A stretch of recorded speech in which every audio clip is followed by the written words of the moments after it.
All right, Chelsea fans, welcome back to another episode. That's right, of the London is Blue podcast. Hopefully, your favorite Chelsea podcast out there and a part of the Men in Blazers Media Network. Dan, one of your hosts here alongside Nick. And yes, this is our Everton match review. Chelsea winning 1-0. We are going to get into all of that, the dumb football stuff in a moment. But unfortunate and more somber news to start the top of this podcast, Nick, is just the loss of a wonderful figure kind of within the tapestry of our American Chelsea supporters community and a big kind of individual, a big heart within that Atlanta Blues community that we know and are very fond of as well. And just rocking and horrible news over the course of the past couple of days in that. Yeah, unfortunately, Kyle Tutton passed away. This was a guy that I worked with directly, him and Wells Snyder, in the Atlanta group to set up our Atlanta live show a couple summers ago. Incredibly kind, very thoughtful, accommodating guy. And, just completely shocking when you see someone that I'm not sure how old Kyle was, but he looks like he's our age, right? He looks in that realm. To see someone like him pass away, who was so vibrant and so full of life, and had such a great time with us when we were in Atlanta. So yeah, just heart goes out to him and his family and the broader Atlanta Blues community. It's a really strong community. There were some great photos of him at various Chelsea events at his memorial and things like that. And just, yeah, a real shocker to start the pod here. But, just no better way for us to contribute than just to pay tribute to him and hope that, the rest of the community can heal from the loss, because he was a big part of it. And just a chance of remembrance when you're in Atlanta, if you're going to Atlanta this summer to take in the Club World Cup match that's happening there, an opportunity to connect with those Atlanta Blues supporters who knew him, loved him, had a chance to enjoy Chelsea and maybe hate Chelsea with him on the regular as well. Opportunity to give them a little bit of a love in person as well too. I'm sure it's a loss that's going to last with them for a pretty long time, but.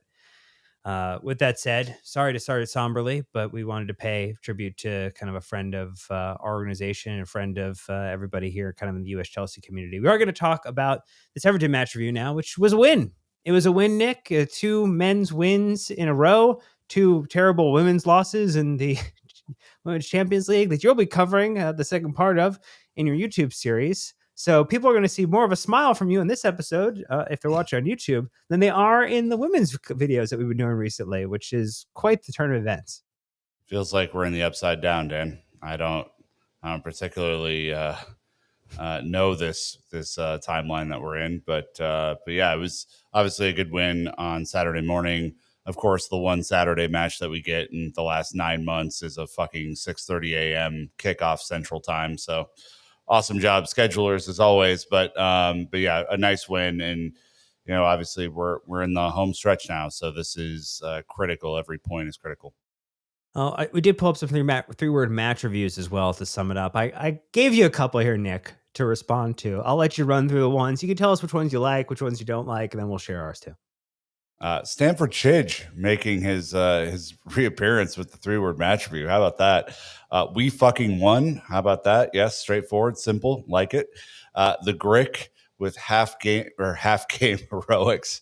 Again, we'll talk about it. Calmer with Palmer. 3 from 1 with a photo of Willie Caballero and his managerial debut for Chelsea Football Club. Getting those 3 points in his appearance. Go on, Willie. Spanish Joe with excellent bald rotation. We have a series of balds we can go through in this coaching staff. So there you go. Kyle with strikers can score ? Is it against the rules? We'll find out. Childish Gabino with Sanchez was ... massive ? This might be a day where this might be a Bob situation, Dan. So let's see. Oh, it's a B.O.B. Outcast style. It absolutely is getting the full treatment there. I went with he's still here. And you could use any number of guys within that one. You could give it to Nico Jackson, you could give it to Romeo Lavia, you could give it to Bob for showing that he's still got something Hmm. underneath that shell of his. That Willie Caballero is still here. I mean, like, there's a lot of people you can apply it to. I just wanted to pass around some positivity. 2 wins in a row, 6 points out of 2 games. That's how it should have been going for large parts of this season. But you know what? We're just going to start celebrating as they come because there's 4 matches left in the Premier League season, and you have to have a little fun with it now at this point. Yeah, I went with last straightforward win. Our final four are tricky, and that's to say the least. When you factor in our competition and our historic, troubles against Manchester United for reasons passing understanding. So now it's into the gauntlet, and we shall see if the real Chelsea shall emerge. The real Chelsea always has a chance to reemerge from the depths, Nick. But let's hope that our current form continues. And hey, I don't know, maybe Billy Caballero just should stay on the sideline for the next couple matches here, and we just vibe it to the end of the season. But just in case you don't remember, this was the match against Everton this past Saturday. Was the 26th of April in the Premier League at Stamford Bridge. 1-0 scoreline, 1 goal coming from the guy we all knew who was going to do it on the day, Nico Jackson. That's right. Fires at home. First outside the box shot. That's the Opta stat. I'm just going to preview it now. Great. This is great, Nick. Come on. Just give the people the hopium, give the people the excitement, gin them up a little bit. 2 wins in a row. Like, this is good. Nico Jackson is scoring again. Like, that's the best possible thing that can happen for this team. Yeah, 100%. I mean, you could feel the weight of expectation lift off of his shoulders. Like, it was early in the morning, but it was like a wave went out. Like, okay, we're done messing around here. We're done, with some pretty poor performances as of late, if we're honest, since he returned from injury. And yeah, it was a huge weight off his shoulders. Still waiting for Cole to get there, but nice that one of the two has started scoring again. Yeah, and just a reminder for those who don't remember what the starting lineup was. It was B.O.B. Bob between the sticks with one Moises Caicedo, Treb Chalobah, Levi Colwell, Marc Cucurella, technically listed here as your back four. Very fluid. We'll talk about that. You had Enzo Fernandez and Romeo Lavia as midfield, and then you had Nani Madueke, Cole Palmer, Pedro Neto, and then Nico Jackson up top. That's the way SofaScore put it on their Nick. That's not how it actually executed in real No, time at no, effing all. no, no. It was like a 2-4-3-1. It was bonkers. There were players all over the place in different spots, and some of the tactical flexibility that we saw when everyone was healthy earlier in the season. Obviously, that hasn't been the case for some time, and we'll talk about like the impacts to that moving forward if we can finish these last 4 games plus a couple of conference league games with everyone intact. I mean, yeah, definitely things to kind of consider in that regard. I mean, even when you look at the kind of average position of players on the day in terms of where they were. I mean, Nani Madueke was like the furthest forward individual of the entire game, and then Nico Jackson, then Pedro Neto, and then I mean, not probably surprisingly across kind of who else was featured there, that you had Levi Colwell as one of your most deep individuals and Trev Chalobah. So it was really, as you talk about, like those two were the furthest back, and you really had the almost amorphous blob back again of attack that's just kind of like, hey, Yep. we're here. We've got some attackers. We're going to push it forward and we're going to see what works. And, ultimately, as we'll get into the stats here, there wasn't a whole lot going on in this game. Like, let's just be very fair about it. Like, this was a grind it out and get it done type of performance from Chelsea, which we need to see plenty of. I'm Hmm. okay if the last four of these are the absolute like worst grinded out sessions of the world. Like, we should absolutely take a 1-0 win the entirety of the rest of the season. 0.88 xG for Chelsea, 0.44 for Everton, one big chance to their two. We had 10 total shots to their six. They had 6 goalkeeper saves to our three, with some pretty massive ones for Sanchez there in particular. Uh, 7 of our 10 shots were on target. So like definitely placing the ball in the right position, which I know, you've been, I think, very critical of, Nick, and many Chelsea supporters have been Hmm. critical of that. Like, hey, don't just take shots to take shots, like put it on frame, make them actually try to stop it. I mean, I think that speaks to the Nico Jackson stat here was that, 13. Nico scored his first goal in 13 Premier League appearances and his longest run without a score in the competition, 24th Premier League goal overall. But first, as I mentioned earlier, to come from outside the box. Did that surprise Yep. you that that was his first goal outside the box?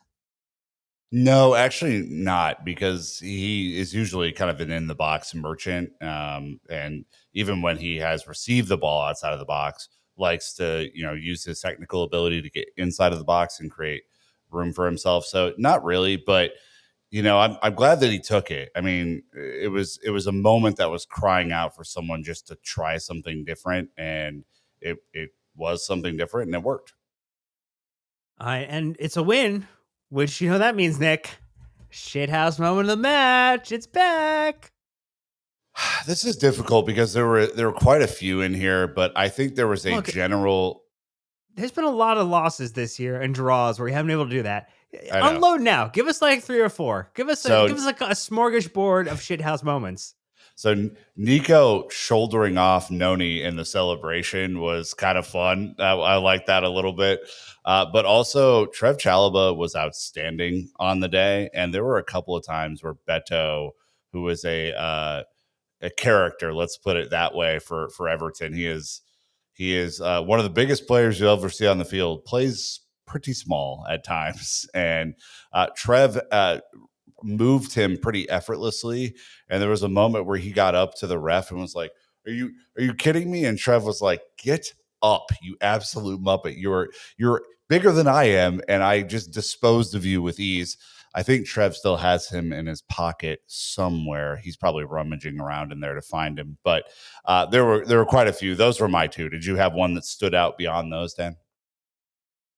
Ooh, I don't know. I mean, the I don't know, Tom Hardy getting the game winning jersey from Who Levi saw Colwell. that coming? What That the was hell? out of nowhere. One of my favorite actors. That's incredible. Yeah, that was a fun one. Always good time for Chelsea media activations at the end of games. There, I'll take more celeb Chelsea fans. Let's build the Hell yeah. culture. Let's build the momentum. All right, that's gonna do it for the first block. Here, when we get back, we'll talk a little bit more about Nico Jackson, Bob's big day out, maybe some Enzo Fernandez stuff as well. So stay tuned. I'll be right back. All right, Nick. So it was the return of Nico Jackson. He is back. He is him. He is the striker at the top of it here. He is now at 15 goals and assists across the Premier League this season.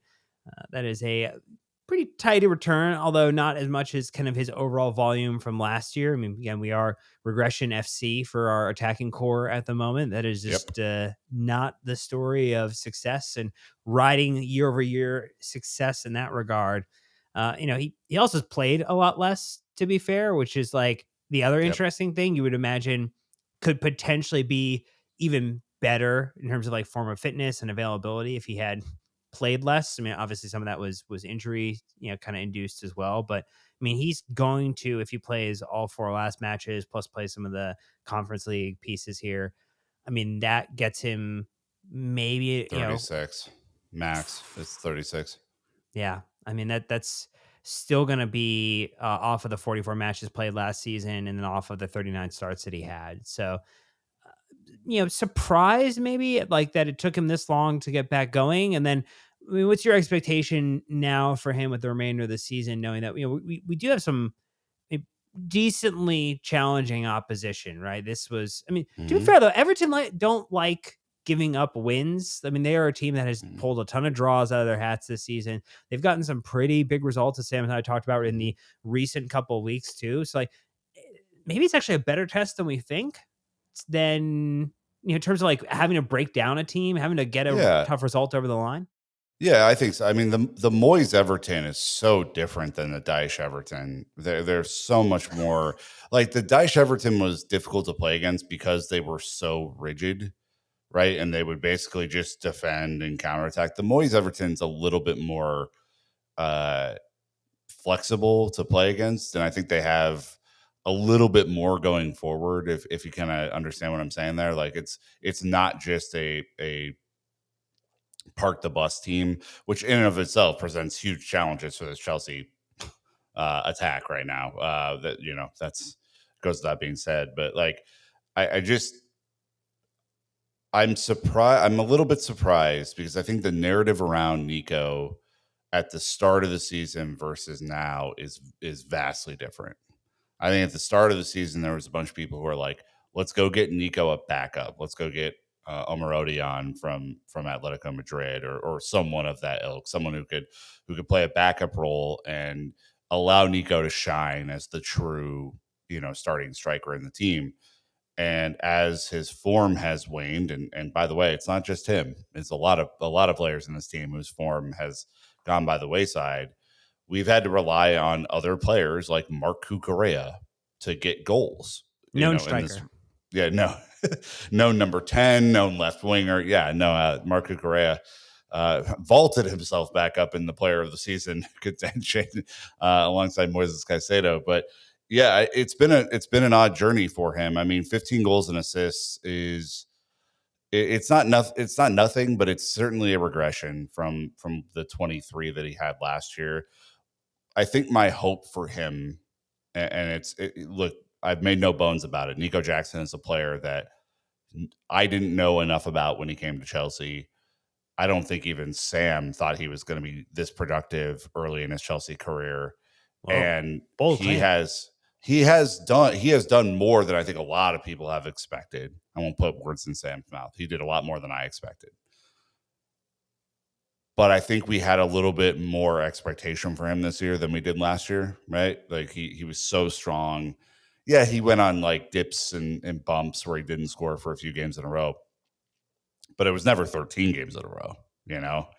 And now we're at a point where it's like, if he can bag a couple more goals and assists, maybe get up to like 13 ish, for through the end of the season, that puts us in a great position to compete, right? I'm not saying we're going to win all those games and we still make stupid ass errors all the time, but like, if our starting striker is scoring, then it means that there's a lot of other areas in the team that are freed up to go do what they need to do. And so I don't know. I think the narrative is like we're kind of in a wait and see with Nico because he did not go from strength to strength year over year.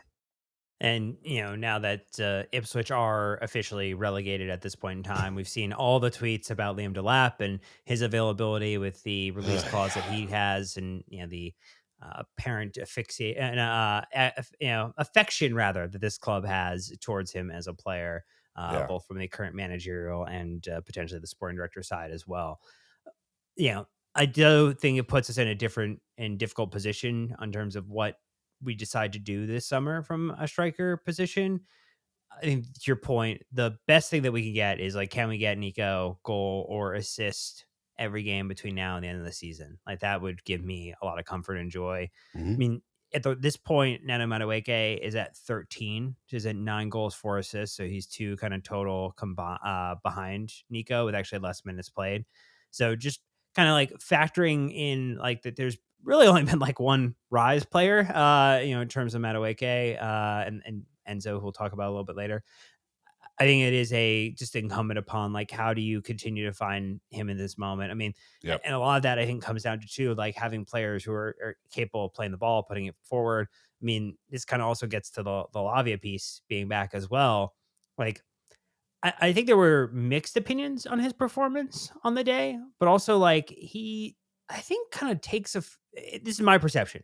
I think when he comes back off of all these like long breaks, I think we forget like, hey, what are the things he's really good at? What do we not like about the way that he plays? And then also think about the fact that when he hasn't played in a whole lot of time, like you kind of want to get him some minutes to start knocking some rust off there.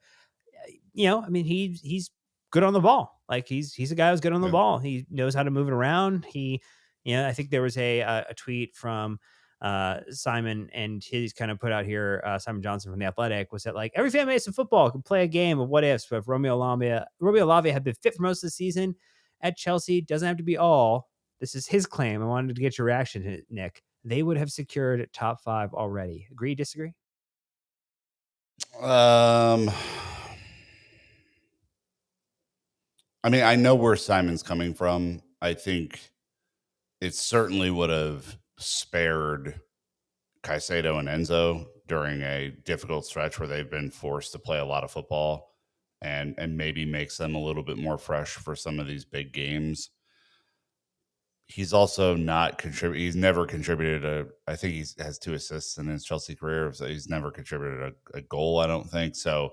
it's not as if he would have solved our scoring problems that we've had. And I don't think like keeping possession in the way that we've been keeping possession is necessarily going to help us. Although I will say that just like in general, you know, while he was in the game, we were moving the ball much more aggressively forward. We were getting quicker attacks. We looked a lot more direct.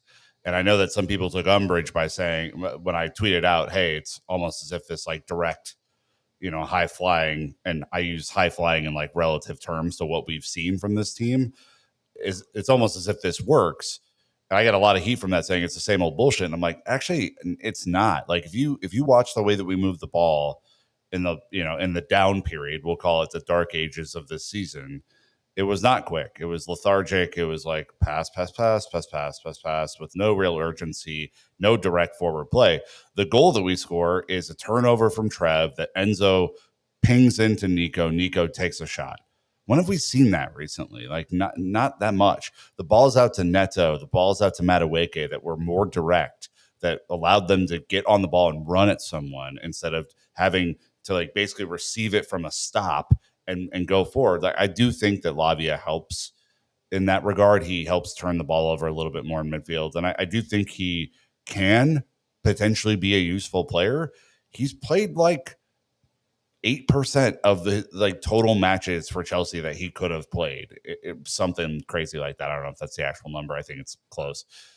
He's not been around, man. So I don't know. Like I don't know who this guy is. I don't know if he's the real deal, or if he, is unfortunately going to be one of these like injured sorts of profiles. But it was a decent output, and I hope that he is able to get in a mode where he's a available player, because the flexibility that it offered us was really nice. I think we saw a little bit more of a fluid, dynamic attack, especially for the first 60 minutes. After that, it kind of fell off.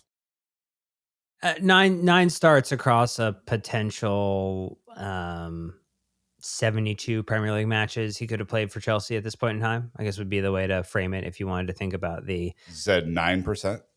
nine total matches that he started out of the 72 matches that he would have been eligible for, which is like 12.5%. Oh, I wasn't even that far off.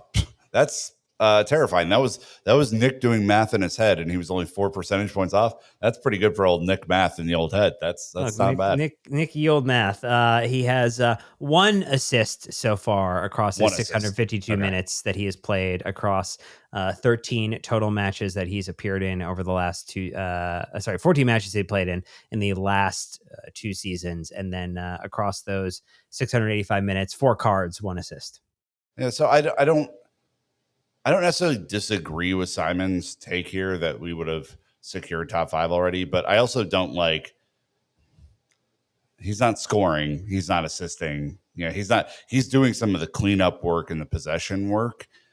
And if you're telling me that allows Enzo Fernandez, for example, to be more of a regular, and Enzo's having a much better year than he had in the previous 2 years, even more than what he's currently doing, then maybe I buy what you're saying, because we have had such a drought from our top 2 scorers that it's like you need goals from everywhere to kind of get it over the line. But I don't know. I don't know if I could guarantee anything with this Chelsea team. They're so up and down. They're so hard to predict. It's just at this point in the season, I think you're looking any bias, any agenda, anything that you feel towards a player, ill will related, like you want to throw it out the fucking window and just get behind the entirety of it and just say, hey, I don't care if this happens or this erases my Yeah. narrative, that Chelsea is going to win the remaining games, that Chelsea is going to get it done, that we're going to be back in the Champions League, that we're going to get a great front of kit sponsor, we're going to get a Jordan Brand deal. Like you want all the goodness that comes from winning, because again, winning fixes almost everything, and it feels the best. And like that is ultimately what we're trying to kind of lock in here at the end of the season. I want to talk about the Enzo thing. I want to talk about the Sanchez element too. I want to get our last ad break out of the way though, to get that just done and dusted, and then we'll get back and talk about those things. Stay tuned. We'll be right back. All right, Nick, dealer's choice. You did talk about the Enzo thing, so I could bring it up earlier, or it does feel a little unfair with how me, created this a fact that there is a dual identity for our goalkeeper. Jekyll and Hyde, very much you could say, as Robert Sanchez and Bob Sanchez, and a joke that has seemingly just taken hold over the collective culture and conscious of the Chelsea supporter community. It was a big old Bob day. A It big was. old Bob day on this one. Less of the error prone elements within distribution, locked in a way. Maybe it was the goalkeeper to goalkeeper connection. Willie Caballero, Bob Sanchez there, just feeling it each other, ginning each other up before the match. I don't know, but like something was different. And if you could give me that type of performance from him more regularly, like we wouldn't be having 20-minute conversations with Matt or Ben or any of our friends about like what Chelsea are doing from a goalkeeper perspective. And maybe you still would about like, hey, could we, is there like a casual upgrade that we could go after? Not like, do we need to blow the whole system up and find a new goalkeeper? But I mean, again, this goes back to the idea, regardless of how you feel about him, regardless if you think the Chelsea need to upgrade on the summer, like give me that Sanchez the next 4 games and let's go. Let's go get this thing done. That is all the objective is right now. And so lock in, show him that video, Clockwork Orange style. Do not let him leave the room. Get him into the next game and let's go. Yeah, it was a huge. I mean, it was a really big performance, especially let's call it like 65th minute on when I mean, because in the first half, Everton didn't have a shot or only had one shot, I think, and it was off target. So like he had very little to do because we were in such command of the game. But after that, they do have a couple of big chances. They do have 6 total shots, and he's forced to make 3 big saves, and that is not.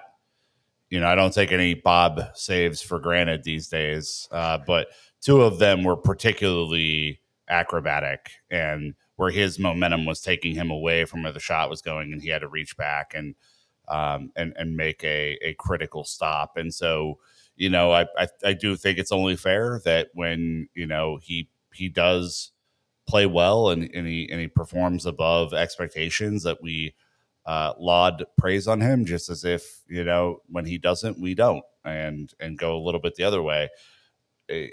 Chelsea again don't play a full 90 and drop off and allow Everton back into the game, and they had much more attacking thrust in the second half than of course they had in the first half, and he saved the 3 points for us, and there could be no denying that. Yeah, I mean, it's nice to see.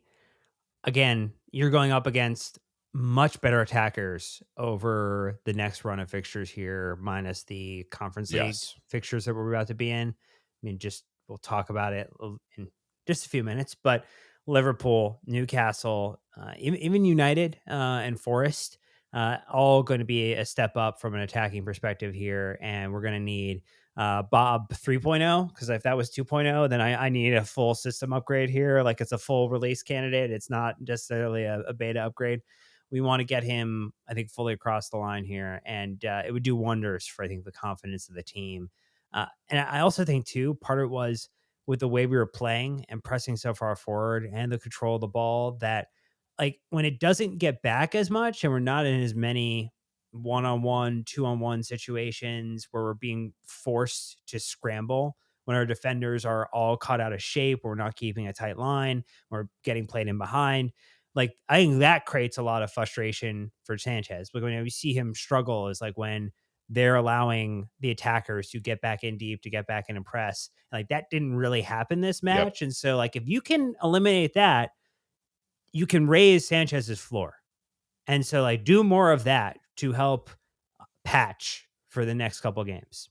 That would be my thought. You're going to need to do something better. I mean, you're at a point where your margin of error is nothing, and everyone needs to play Less than nothing. incredibly well. They need to all step up and play above their level if they want to achieve what everyone says they want to achieve. I mean, it's one thing to say it, it's another thing to do it. So if he's able to go on a mini run of 4 matches where he does not make a huge mistake leading to a goal, and the defense doesn't leave him in a terrible position multiple times to make a mistake to lead to goal, then you give yourself a chance, and then it's on the attack to put away their chances and do it. But there was, if you remember the movie Remember the Titans, there was this like split between the team, the offense doing their thing, the defense doing their thing, and it's almost like that, that iron sharpens iron sort of mentality.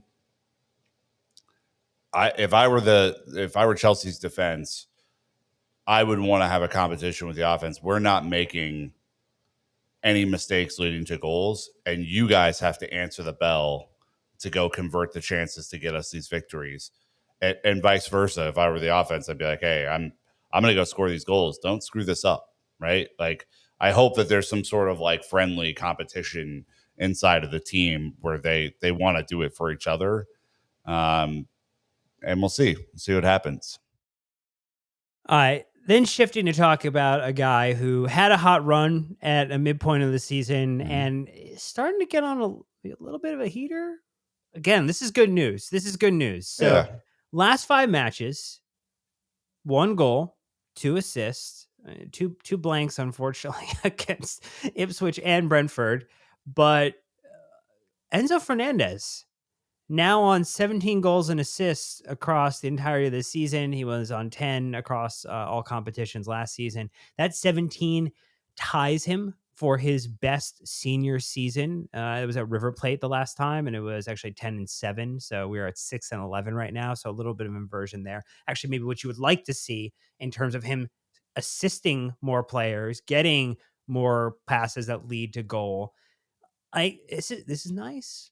This is nice, Nick. This is kind of what we were hoping for. A little Enzo Fernandez kind of making magic happen. A little bit of what we saw in that World Cup winning team in Argentina. Like, this is a little closer to the Enzo Fernandez that we were promised. And again, like, he's not that old. Like, he is just over 24. Like, he is now on the trajectory to, like, could he now be one of the like elite midfielder options kind of in football? And like, I don't think he's there yet. Like, that's not what I'm saying right now, but like, could he be on the trajectory there now? Could his game be evolving a little bit? Could he have finally adapted more to the Premier League style of play? And then maybe when we do have Lavia, when we do have Caicedo, and we are able to play this way, and he's freed up Mhm. to not have to kind of track back, which is really not his game. Like, we should be very No. clear. Like, he is not a track backer. He is a push the ball forward, find a great pass, make some magic happen, which is like where he threaded that ball into Nico. Like, really great. Again, like some of the passes this guy has, absolutely phenomenal. Like, just Mhm. really like the way he can thread a needle. And there's also some compilations I've seen where it's like the Enzo Fernandez like fail passes, where he just like will hit somebody with like an absolute like bullet of a ball. This was good though. Good to see him there. And again, we've now talked about Nico Jackson potentially finding form. We talked about Yep. Romeo Lavia coming back. We talked about Bob Sanchez. We talked about Enzo here. Like, this is the momentum the team needed. And like, how are you feeling about if we can insulate a little bit, if we can help elevate Enzo for these last couple games? It does feel like that's going to be a really great way for the team to capitalize for the next few matches. Totally. It comes at a moment where he is obviously, the 17 goals and assists, 6 goals, 11 assists is great because he is more of a provider than he is a pure scorer, right? And someone needs to assist these goals that go in. So happy that it's him. I think you're potentially in a situation, if Lavia is healthy-ish, where you consider, and I know it's going to sound crazy to people, you consider sitting Cole for a little bit, and or like splitting time in that number 10 role with Cole, because he just looks so gassed right now. And I think maybe a half playing at like his best is better than a full 90 playing super lethargic and not looking like he's at his sharpest. And I think that's both a credit to where Enzo is right now, and like maybe playing him in a little bit more of an advanced role, and where Cole is, which I think is just not very good, unfortunately. I think we're at a point where he looks like it's taxing him, and like the weight of the world is on his shoulders now, especially because Nico got off off the schneid there. So I'm I'm kind of torn what to do here because obviously Enzo in a position where he can score, assist, push the ball forward into dangerous areas is the best version of Enzo. Uh, it really depends on the health of the other players around him, as it has all season, and I think it's part of the reason why my hope is that our midfield is stacked next year so that you can exercise him in the best possible way and you know see what he can really do. But um, I was kind of thinking about that as this topic was brought up for this podcast that like it would not shock me if for parts of games he took over the number 10 from Cole and allowed Cole to get some rest and maybe just like look at the game a little bit differently from the bench and do his thing. So, probably going to sound crazy to some people out there because it's like you don't sit your best player in a ridiculous stretch of fixtures coming out, but I I'm kind of at a loss with what is going on with Cole, and so I'm trying to figure out like how do you potentially just like get the most out of both of these really good players into the last four Premier League games. And it's not just even the last four Premier League games. It's the fact that you also have two Conference League matches that are Hmm. bolted in there as well. And you don't have to worry technically about the final. The final would happen after the Nottingham Forest game, though it is like I think Wednesday or Thursday. So it's like a quick turn after that, which is really weird. Like everybody's like, okay, summer vacations here. Not for you, Chelsea. Which again, the privilege of winning is you sometimes have to stay late and do some other things that maybe are a little bit more extracurricular, but that would be a very nice thing. Speaking of, though, Nick, of the fact that we have four more games left in the Premier League season, I think it's very fair just to remind people where we're at, what the run in looks like.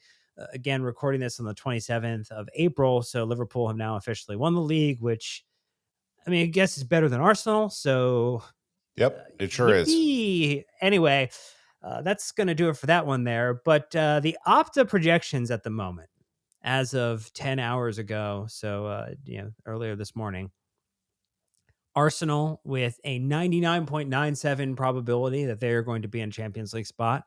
Yep, Though wouldn't it be hilarious if no they doubt. get no, let's play this out. They get so locked in on PSG, but then lose. But because of that, the matches surrounding it, they're completely exhausted because they think they have enough of cushion. And Arteta goes down, loses Champions League, and then falls out of a Champions League spot. You don't want to buy that? Come on. You're Come on. you're you're you're spinning yarns that I don't think are going to turn into any sort of garment, unfortunately. Okay. Well, Sorry, we'll sorry. take my half stitch Nope. mitten and we'll take it someplace else. Nobody would love that storyline more than I, but I think that it is remarkably unrealistic. All right. Well, then Manchester City with a 94.89% probability of a They're both Champions in. League spot. They're both in. It's over. Like the City's gonna win out, and they're gonna And do their thing. here's the three. Here's the three, and this is how Opta has it as of right now. They project that it will be basically a coin flip between Newcastle and Nottingham Forest in the 4 and 5 spot. They, though, give a higher probability that a Champions League spot will exist for Newcastle, and that there's of 81.78 with a 13.44% of Europa League. Nottingham Forest with a 75.63 probability for Champions League and a 17.40 for Europa League. And then they have us kind of split on that. It is a 36 essentially and a 38% Yep. for Champions League and Europa League. Below us is Villa, and that last loss that they had there has kind of given every team in the kind of top 5, 6 just a 3 point breathing room with 4 matches left is a pretty nice thing to have. Obviously, can get eroded in that, but just something to kind of say there. How are you feeling about the last 4 matches here? The run in again. The run in is Liverpool at home, Newcastle away, United at home, and then Forest away. Not that good. Okay. Not that good. I mean, I think Newcastle is in. So like I think the top four is pretty well set. The way that Newcastle are playing right now, it's hard for me to see them struggling on the way. I mean, they're 4 out of their last 5 wins. They started scoring goals at will. They just dispatched Ipswich with ease. That's a Something, relegation team, though. yeah. Well, it's something we couldn't do, Dan. So I mean, I'm just saying, like, factor it in. just something can put out there. And our away games are against the two teams that we really need to beat to get into consideration. And I'm not convinced that Liverpool are going to show up half drunk like Matt thought they would on on the weekend and not play a full match. I think that's going to be an incredibly difficult fixture. I think Newcastle's a loss. I think if you don't beat Manchester United, you don't deserve anything out of this world. They're fucking awful. So I mean, you really look at it, and Matt's concern about Villa kind of petering out. They obviously lose the FA Cup semifinal in kind of heartbreaking fashion. They didn't really turn up for that. So they lose to City last week. They have Fulham at home, Bournemouth away, Tottenham at home, United away. I'm not counting them out. I think their path is the hardest of the remaining teams because they're down in the points now. They're 3 points behind us, and so they have ground to make up, which puts them in a disadvantage. But you really look at, if I consider Newcastle in as the four is set, and it's really 3 teams, but really 2 teams competing for that 5th spot. Forest at Brentford at home. Who knows what'll happen in that game? That's kind of 2 weird teams competing against each other. It could go any number of ways. Crystal Palace away. Crystal Palace is good right now, by the way. Yeah. They're playing at a really high level, and they deserve what they got. Eza is a superstar. So good. Leicester at home, that's an easy win. Leicester are relegated already. They're on the beach.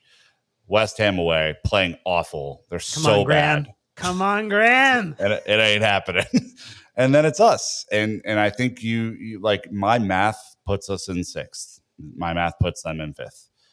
If something happens along the way, if they lose to Brentford, or if if Palace beats them and it changes the math, then so be it. But like, as of today, with the form table and how I see these teams competing, if we had Newcastle and Forest at home to end the season instead of away, I'd probably feel a little bit differently.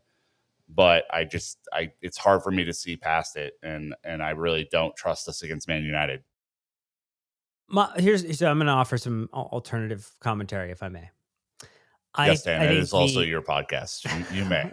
It is shared. I mean, it's like permission occasionally. So I think the Nottingham Forest Chelsea game is going to be the decider for the 5th place spot. Like, I think that, to me, is likely. Feels that way. It is that, like, we are going to go down to the last game of the Yep. season, wondering if we're going to be in or not, if we're going to be in a Europa League spot, or if we're going to be in a Champions League spot. That feels just narratively correct here. I do think this Newcastle last 3 games, though, kind of like, could that be the banana peel? Because we played them well recently. Like, again, this season, maybe notwithstanding, like, we generally, can go hang with them.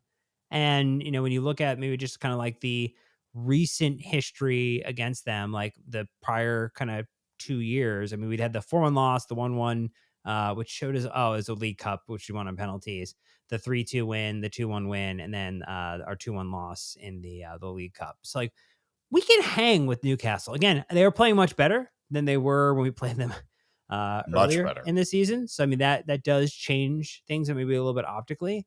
But I don't give them a pass on Everton, who've been playing teams strong and hard.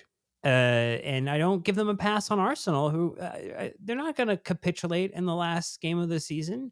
I think they kind of are a pride team. So I think they might not win all of them, but I think there's some draws in there for them. And I think that the question is going to be is can you get wins out of games that you look likely to draw?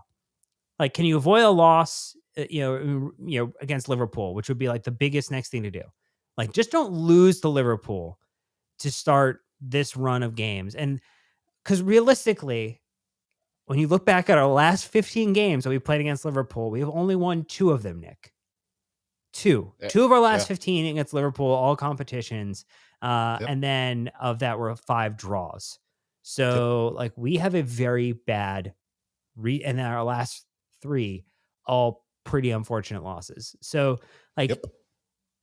uh, just don't lose to Liverpool, I think is objective number 1. And then it's, could you beat Newcastle? You definitely have to beat United. If you drew Newcastle, like, mathematically, you might still make it work, but then you need to beat Forest. Like, that's to me, like, if it has to happen a certain way, because then you pick up 6, 7, and then 8.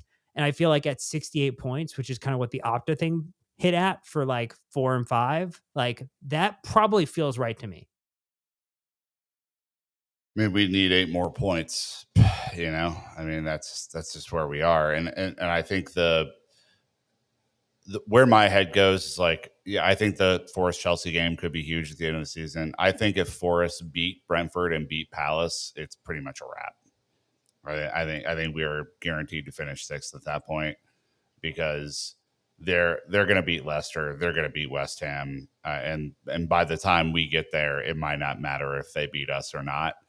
And so, again, if Brentford or Palace are able to take points off of them, then we're in a whole different scenario, right? Because, we have to, I believe truly, we have to win out if we want it.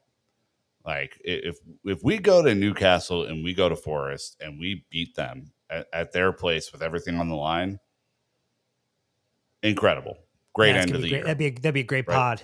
Just, Uh, hey, audience, will it to happen? Because that pod will be fantastic. I mean, it'd be 6 straight wins to end the year, right? Just like we did last year, which would be great. And you think about like the ascendancy and the momentum that you take in the offseason, it'd be incredible. It'd be a really great thing. If you beat Liverpool at home, then obviously it would be a huge result. I mean, it would be, I think it would damage some egos along the way. It'd be a fun one, right? It'd probably put a little bit of fear into Forest and maybe even to Newcastle there a little bit. But I kind of look at everything that's going on, and I really find it hard to believe that we're going to beat Liverpool at home. And I think Newcastle away is they just look like they're going to beat the hell out of us. And so I will hold my hand up if I'm wrong about these assessments. Forest away is actually a better fixture for us than I think Newcastle is. I think that'll be a little bit more competitive. Newcastle's just on a tear, and I just don't feel great about it. So again, if Chelsea are able to win out and finish with 12 points, and that puts us on 72 points, 12 more points puts us on 72, then we more than deserve our place in this. And if we only manage to get a couple wins and a draw, then we're going to fall short. I mean, you need at least 8 points. I mean, that's what it looks like At here. least And then, like, the crazy thing would something be if else to it's like, happen. oh, what'd be weird is if it, like, was a 3-way, like, tie in terms of points, the way that, like, this is working out or something, and then it came down to, like, the goal difference calculation, which at least right now we are ahead of Forest, but behind Newcastle now. So we are 2 goals behind Newcastle, and we Mm. are 5 Hmm. goals ahead of Forest. So just other, like, fun permutations to keep in mind here is, like, how this could all shake down at the end. But I mean, I think to your point, I mean, Forest have a game in hand. So if they win that, they'd be up to 63, which would push us back down to 6. And so really, like, it is kind of outside looking in. But if you can do something against that Forest team at the end of the season, which is effectively a 6-pointer, if you can take ownership of the games you have, like, you have every opportunity to get this done. So We'll not see. not over yet. Not dead yet, as they might say, Nick. But that's going to do it for this episode because Chelsea's rocking, Chelsea's rolling. We got more content coming your later this week. Unfortunately, a not so happy video about Chelsea and their Women's Champions League performance that we're going to have to go Woof. through.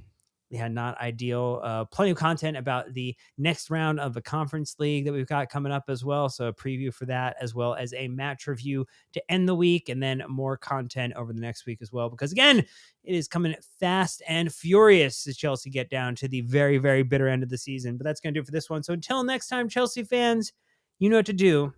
Keep the blue flag flying high.